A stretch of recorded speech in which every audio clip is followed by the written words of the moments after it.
They are essentially Daughters of the Confederacy 2.0, based out of Florida. They partnered right up with every other extremist group they could out here in California.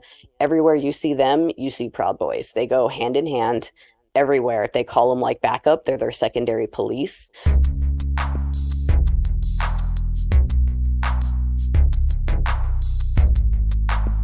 Fire and Water News. Leftist as fuck for obvious reasons. To preserve and amplify BIPOC and queer community history, education, and discourse is the first step in fighting fascism. My name is Christina. I have become an accidental activist here. It appears to be. Really, I'm just a mom of three, Afro-Latina of Haitian descent. First generation born in the country. My mother actually came here and was nationalized from Haiti, grew up in New York. Prior to starting my own little family business here in Temecula that we're doing, cottoncandyoracle.com, we decided to start doing that because I built a career in national corporate solar and went from company to company building these multi-million-dollar subcontracting and roofing programs, and really just it's not a great industry. It's a lot of the same type of people we're seeing on the ground now with these school takeovers, with these religious extremists. Let me know if my language starts to get too harsh. I'm used to speaking on the platforms where we got to watch what we're saying. The advantage of what I'm trying to do here is that I'm publishing across multiple platforms, and I'm learning the hard way that TikTok is very restrictive. Yeah. And so you have no answers as to what they're actually restricting you for. I mean, you just get enough reports from people that don't like what you're saying, and that's good enough for TikTok, at least right. until... And the moderators are coming out of Texas. You've got Oracle, which is owned by, I forget, I'm horrible with names, but another conservative billionaire who stepped in with the solution for that whole banning TikTok thing. And now we've got Texas moderators. And you can absolutely tell there are definitely times where you'll get things taken down and it's not technically a violation of the rules, but they will still take it down. When you appeal it, they won't give you a strike. I've noticed this. They don't do a strike, but they don't restore it. And that's when I know it's one of their personal, we just don't want this out there, pull downs. And I cannot stand those because it's very specific topics that they like to go, yeah, we're just not going to put that on. And it's usually something informative that people need to know about. On that note, you've worked in solar. Was it during that work or prior to that you really started to understand, get an in-depth understanding of what astroturfing looks like in the modern day, where it came from and whatnot? Oh, man. Yeah, absolutely. There's a little bit of that going on down there. And I grew up in conservative, very conservative East Coast religion. So I've kind of seen it firsthand from the inside, growing up in it, seeing how they raise the children, how they get the people riled up. Things that I didn't learn until later in life. I didn't realize you weren't supposed to talk about politics in church. They've always talked about politics in church when I was growing up. So it's a very isolated bubble of a world where you really are at the behest of whoever is in control. And something that I've noticed about corporate solar is it runs along those same lines. They actually kind of pull from those same pools. Interestingly enough, I've noticed, and it benefits them, right, that a lot of these folks are also attracted to these mega sales type organizations, whether it's solar, Mary Kay, Arbonne, all these MLMs, anything where you can bring people in, indoctrinate them, give them a script, tell them what to do, and they just go out there, look pretty, and sell at all costs. And this is appealing, I think, to the people in control who are pulling these initiatives and having these astroturf organizations happening where they're creating this fake outrage and creating these parents or these people that are supposed to be behind them, when in reality it's just a caravan of buddies that have been hand selected because of their vehemence and their level of aggression and put forth as the faces of their movement. And it comes very candy coated at first, very prim and proper. We just want to save the planet. We just want to protect the children. That is the Trojan horse by which they get in. And once they're in, now you've got a mess to clean up. The mask comes off and here's the real agenda. Absolutely. There's a lot of similarities in those pools, and I honestly believe because it's honestly the same pool of people, that rhetoric just calls to them. Yeah, I've worked in construction and I've done a little bit of firefighting, and I see firsthand how these people who have no progressive values and have no concern about climate change Right. use this language in an expert way, but they're not concerned. It's just marketing, Exactly that. It is just marketing. I mean, I will put this out there right here because this is my favorite thing to do is to blow this off for all the sellers out there that are still doing this, because it really is that. It is this disguise of we care about the planet and that's why we're doing this. And you go into these companies and here's the CEO and he went on a retreat with a celebrity guru in the Amazon where they connected with their ayahuasca for their $20,000 a person and realized they want to save the planet. What I love for people to understand when we talk about how corrupt it is and how it's not really motivated by what's best for the planet, although it should be, because we do need green energy. And it's a shame that it's been taken over by folks that just see it as the money opportunity. And because it's an industry where you don't need to know what you're doing, all the software does it for you in solar. So folks can come in knowing absolutely nothing and make $20,000 a sale like it's nothing. So what I love to make sure people know is that if you are getting residential solar installed and it's not a ground mount, you're not getting roof work, nothing extra, you are looking at maximum maybe $1 a watt is the actual cost of installing for the equipment, the subcontractor, everything. Probably less than that, honestly. So when you look at your contract and you see a price that breaks down to $3 or $4 a watt, that difference is pure commission, and most of it goes into the seller's pocket, which means when you sign off on that loan or however you paid for it, 300 or more dollars a month of that monthly solar payment is just for the commission that seller got just for you to sign the paper. That was their entire job. They don't design the system. They don't do anything. They barely handle the customer service. And so these people, that's the kind of people it attracts. People that are willing to do whatever it takes to get someone to sign that paper, because they are going to get 10, 15, $20,000 per sale. It really seems like the people that decide to administer some of these programs are intentionally trying to corrupt them so will eventually get backburnered. Right. But I mean, also people like to get in the middle of something and make a commission on stuff. Yeah. And that's what we've got right now, out there with these organizations, these Mobs for Liberty, we've basically got, it's like pharmaceutical sales. We've got these appealing people standing up and saying, this is what we're standing for and this is what we're doing. And it's nothing like what you're saying or what you think it is. But in reality, yeah, all a mask. They're just trying to get their $20,000 check at your expense, and they're going to tell you whatever it takes to get there. That's probably a very generous way to put it, seeing as they are starting to get very aggressive. And we have kind of passed that tipping point where they're no longer telling us, give us a chance. You're just judging us and you're not giving us a chance because of our faith, to sit down, shut up. We're going to give it to you, whether you like it or not. And we are now breaching that point in the sand where they have the balls now and they're in there. They've got their seats. They don't care. We're coming for everybody. You've been following the Moms for Chaos for quite some time.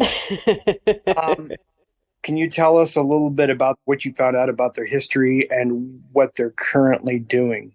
Oh my goodness. So, I mean, I am not going to be the best historian on their full breakdown. However, they are essentially Daughters of the Confederacy 2.0, based out of Florida. A lot of conservative money coming in. I know we've got a lot of rumors around maybe outside money coming in. At the end of the day, the bottom line is their money is coming from people that have dark agendas, people that are going for total control of the culture of the population. They may have started in Florida, but they partnered right up with every other extremist group they could out here in California. Everywhere you see them, you see Proud Boys. They go hand in hand everywhere. They call them like backup, they're their secondary police.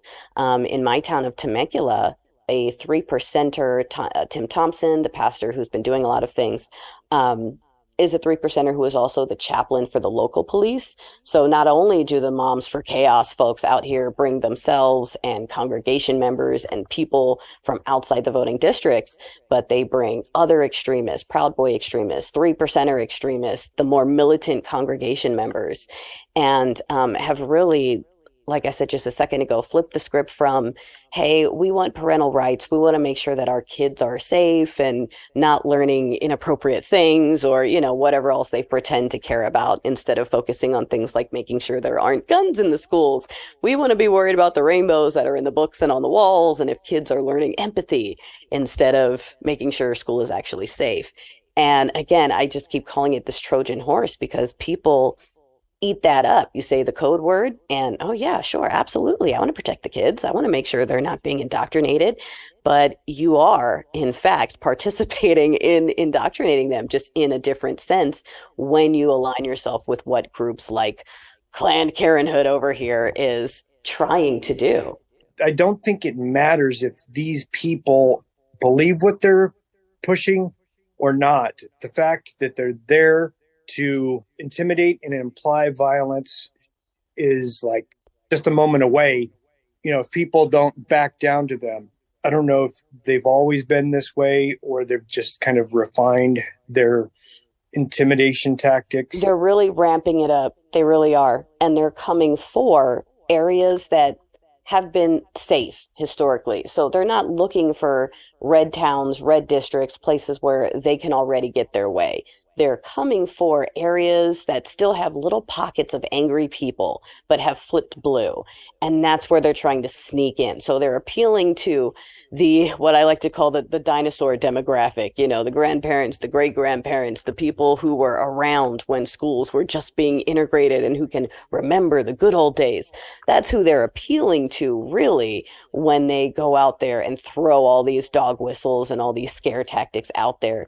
The younger generations, the faces that you see, the Jen Wersimas, the Sonia Shaws, this is the rebrand, right? And I'm with you. I think some of these people may not 100% fully believe what they're pushing, and that doesn't matter. They just want to get out there and get that attention, get that spotlight. You've got Tim Thompson, who already calls himself the control of our town. Like, he just wants to own the town.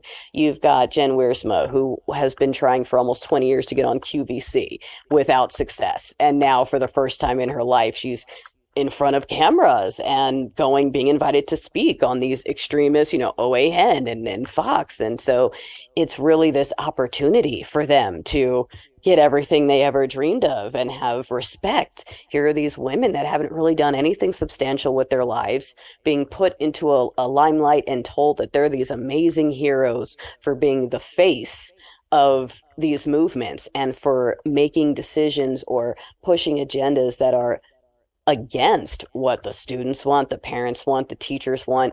And they're power drunk, power hungry and now power drunk. They've gotten this taste and they are just rolling with it all over, especially where I am. Like I said, we've got Temecula and Chino and Murrieta, which all kind of touch each other, sort of.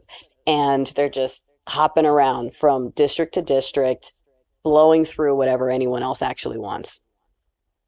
What are some key things for people to watch for? I'm in a relatively blue part of Oregon.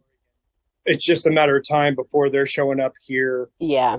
If they haven't already infiltrated a local board, if you've got an upcoming election, midterm elections especially, they love to sneak in on those low voter turnout, traditionally kind of overlooked, not a big deal level elections. and they are aiming for nonpartisan roles. So they're looking for sheriff's offices, they're looking for school board seats, they're looking for things that are not supposed to be politically motivated. That way, when you look up the candidates, when you're going through your ballot, as I did when these people were voted in, I remember looking them up and not being able to see a whole lot about what they were about, what their affiliations were, what their plans were, because of the offices they were running. They didn't really have to put that out there. So they're very slick in the sense of, oh yeah, I'm just a good, mother and business owner's wife and whatever. And then they get in there and up comes the hood. It's not off comes the hood, it's up comes the hood comes on. And okay, now that we're in our town, first thing they did, no CRT. That was their first meeting. It wasn't even really announced. It kind of blindsided the town. And that's when parents started waking up and going, oh, snap, like this is what they came in to do, because they were not loud or proud about it during their campaign. And we're seeing that in Congress, and on larger levels as well, people that are flowing in as Democratic nominees and then winning the seat and flipping to Republican. And we can see that this is going to be a major tactic for them in 2024, is going to be how many people can we slip in and pay to flip. So at the school board level and across the board, anyone, progressives, liberals, Democrats, however you want to categorize yourself, really have to dig into these folks and do some heavy research into what is their record. These people coming out of nowhere saying things that sound good, you need to dig into them. We have to be very careful about who we're trusting with our votes right now and who could potentially be easily bought, because that is how these people work. They throw money at things. They've got the money to throw. They are not the majority. They don't represent the majority of people, but they do represent the people with the money, pulling the strings. And that is why they've even gotten as far as they've gotten. It's not because the American people want what they want. It's because the American elites who control everything want what they are pushing, and they are the mouthpieces for those puppeteers that are making sure that the status quo stays the status quo. They're scared. I'm hopping into other topics instead of saying what people can do to look out. It's important for everybody to understand that it is all connected, and that these tactics were implemented some 70 years ago. Yes. Like when, it predated Charles Koch. It was this guy, James Buchanan. He was a libertarian economist, and he used segregation as the mechanism to get people on board with shutting down public schools. Yep. And there's been this long ass campaign. They use this voucher system as an alternative, but they just want to shut it down essentially. Right. Because as people become educated, they migrate left. Right. They start getting more progressive in their ideals, and they realize sure, they've got their bigoted mechanisms that they capitalize on, but they're trying to avoid that 50% plus tax bracket that they were in the 50s. Right. That's Heaven forbid they pay what they should on the money that they can't possibly spend in their lifetime. Yeah. Yeah. And I mean, they spend so much energy and so much money convincing people that of things that they've been using to justify their shit for hundreds of years. Yeah. Using children, using these buzzwords. Right. Family values, children, what is it? The traditional marriage. There we go. I'm like sitting here going, what is that word again? You're right. All these buzzwords, these emotional words, and that's another kind of huge part of what they do is everything is very emotionally triggering. Everything is fear, anger, rage. I have a little mini series on my TikTok I called Hugs and Holy War, or no, something like that. Holy Fire and Hugs, something like that. Where it's just kind of pointing out this hypocrisy of here's what this religion is supposed to be about in theory, right? Technically. Yet, however, throughout history, it has been used as the mechanism to deliver slavery and oppression and to hold back women, to encourage slavery on a broad scale, not just like between blacks, but of children or of others. And so to not acknowledge that part and to insist that it's all light and fluffy, and even as you're doing horrible things that it's okay because it's your religion, so that's fine and we can't touch that, you just go over here. I just It's mind-boggling to me. I was watching the video the other day of that guy who was smashing the Barbie house with a bat with a Bible strapped Yeah, to yeah. it, and I'm going, these are the people who have declared themselves morally superior. These are the people who want to tell us how to raise our kids. These are the people who are proclaiming everyone else mentally ill. And this is the one that gets me more than anything. This is their new favorite thing. If you disagree with them, well, you're sick in the head, you're deranged, you're mentally ill, you're fighting demons. And I'm over here going, how can someone who doesn't believe in science and psychology, who believes that the voice you have in your head is a deity telling you to do these things, and you are now proclaiming yourself as sane and mature and mentally stable, and the people that disagree with you, the people that support gay rights or trans rights or open marriage, or who just don't want to dig into other people's business. If I'm not interested in the business of strangers, I'm mentally ill, and that's kind of this whole circular rhetoric that they're just shoving down everyone's throats. And the gaslighting tactics are so good that people don't realize it before they've already swallowed it. It's already in there, and we've got to give them the ipecac and be like, no, no, no, get Yeah. it up, because that's not what it is. Yeah. Well, I think that in addition to the very real threat of a massive wave of turncoats, I think the biggest threat we have coming into this next election is the fact that people no longer have debates at the kitchen table.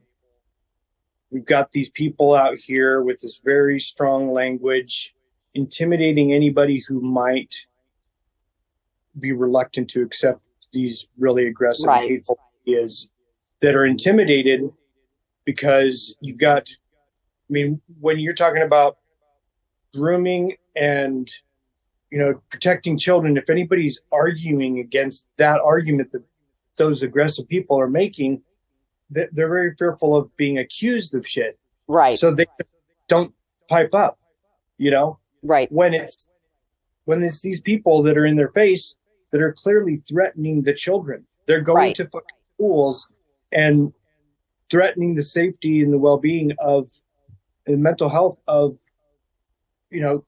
queer children of color, anybody who's just trying to fucking be there and get an Right. education. Yeah. They're deliberately trying to make it a very dangerous place so they won't go to fucking school. Right. Exactly. They're making school dangerous. Like you said, they're dismantling it. They're trying to move toward this voucher system that will essentially allow them to move the federal dollars over to their preferred private schools and just further shut down what's publicly available and essentially reinstitute segregation, which is, again, part of the goal. Let's get back to separating people. Let's have a them, us, and others class. Let's have these people that have everything and these folks that are second class citizens officially. And it's not just us anymore. It's literally everyone that's not a heteronormative, cis Christian, whatever. And people need to realize that is a big demographic. That's most of us at this point. And that is the tactic they're using, is we are going to come after anyone who dares to speak up, whether they are children, minors. In my town, they are doxing students who stand up. Jen Wersima reaches out to the principal of the high school when someone stands up to one of her children. She has children that call the gay children, other students, slurs, etc. They harass them. And if someone defends the gay student, she will then call the principal. Well, what are you going to do to punish this kid that just stood up to my son? These kids wouldn't even know what gay was if it wasn't for gay books in the library, stuff like that. And you're just like, seriously, as I said, I did a piece on this recently. These parental rights activists and groups, if nothing else, are just declaring what monumental failures they have been as parents. And they now are pushing this rhetoric of we want the government to do our job for us. Now, we know that at its core, like you said, they're really just trying to dismantle everything and they're threatening everyone who speaks up and fear and violence. But I like trying to twist their message a little bit so that they have to change directions. I kind of like to throw it back in them. So now that they're pushing these outing policies, etc. Well, I have two children that are members of the LGBTQI plus community. I consider myself omni. Like I do not care. Orientation, presentation is not an effect for me.